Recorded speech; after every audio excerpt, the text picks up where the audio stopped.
આજે રાજ્યમાં ભારે વરસાદની આગાહી કરાઈ છે। ગાજવીજ અને ભારે પવન સાથે વરસાદ પડી શકે। દક્ષિણ ગુજરાત, દક્ષિણ સૌરાષ્ટ્રમાં ભારે વરસાદની શક્યતાઓ છે।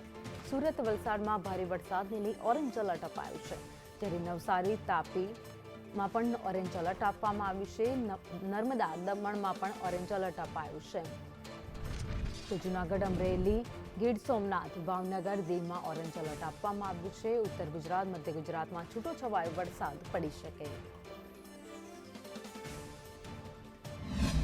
અરબી સમુદ્રમાં સર્જાયેલ વેલમાર્ક લો પ્રેશર સિસ્ટમ ડિપ્રેશનમાં પરિવર્તિત થઈ ગઈ છે અને આ સિસ્ટમના કારણે ગુજરાતની અંદર સાર્વત્રિક વરસાદની આગાહી કરવામાં આવી છે। આજના દિવસે દક્ષિણ ગુજરાત અને દક્ષિણ સૌરાષ્ટ્રના જે ભાગો છે ત્યાં ભારે વરસાદનું ઓરેન્જ એલર્ટ આપવામાં આવ્યું છે। આજે આખી જે ગઈકાલે અરબી સમુદ્રમાં વેલમાર્ક લો પ્રેશર સિસ્ટમ હતી તે હાલ જે જોઈ શકાય છે કે ડિપ્રેશન બનીને અત્યારે હાલ આગળ વધી છે અને જે મુંબઈ, મહારાષ્ટ્રના ભાગોની ખૂબ નજીક આ જે આખી સિસ્ટમ છે તે જોવા મળી રહી છે। આ સિસ્ટમના કારણે દક્ષિણ ગુજરાતના સુરત, વલસાડ, નવસારી, તાપી સહિતના ભાગો છે કે જ્યાં જે ભારે વરસાદનું ઓરેન્જ એલર્ટ આપવામાં આવ્યું છે। બીજી તરફ સૌરાષ્ટ્રના કેટલાક દક્ષિણ સૌરાષ્ટ્રના જે દરિયાકાંઠા વિસ્તારો છે ત્યાં પણ ભારે વરસાદનું ઓરેન્જ એલર્ટ આપવામાં આવ્યું છે। જૂનાગઢ, ગીર સોમનાથ, દ્વારકા સહિતના ભાગોની અંદર પણ જે ભારે વરસાદની આગાહી છે તે કરવામાં આવી છે। જે ઓરેન્જ એલર્ટ છે દક્ષિણ ગુજરાત અને દક્ષિણ સૌરાષ્ટ્ર માટે આપવામાં આવ્યું છે। રાજ્યના અન્ય જિલ્લાઓની અંદર છૂટોછવાયો વરસાદ છે કે જે આ સિસ્ટમથી પડી શકે છે।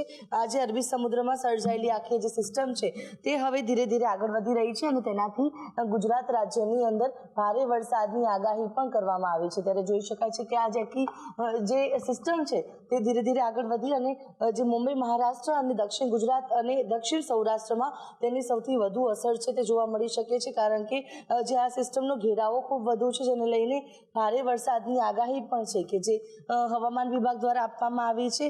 ત્યારે આજના દિવસે દક્ષિણ ગુજરાત અને દક્ષિણ સૌરાષ્ટ્રમાં ભારે વરસાદનું ઓરેન્જ એલર્ટ આપવામાં આવ્યું છે, જ્યારે અમદાવાદ, ગાંધીનગર સહિત રાજ્યના અન્ય જિલ્લાઓની અંદર છૂટોછવાયો વરસાદ પડી શકે છે, પરંતુ જે દક્ષિણ ગુજરાત અને દક્ષિણ સૌરાષ્ટ્રની અંદર ભારે પવનો ફૂંકાવાની આગાહી છે, સાથે જ ભારે ગાજવીજની પણ સંભાવનાઓ વ્યક્ત કરવામાં આવી છે। કેમેરા પર્સન મનીષ વાણિયા સાથે આયુષી યાજ્ઞિક, સંદેશ ન્યૂઝ, અમદાવાદ।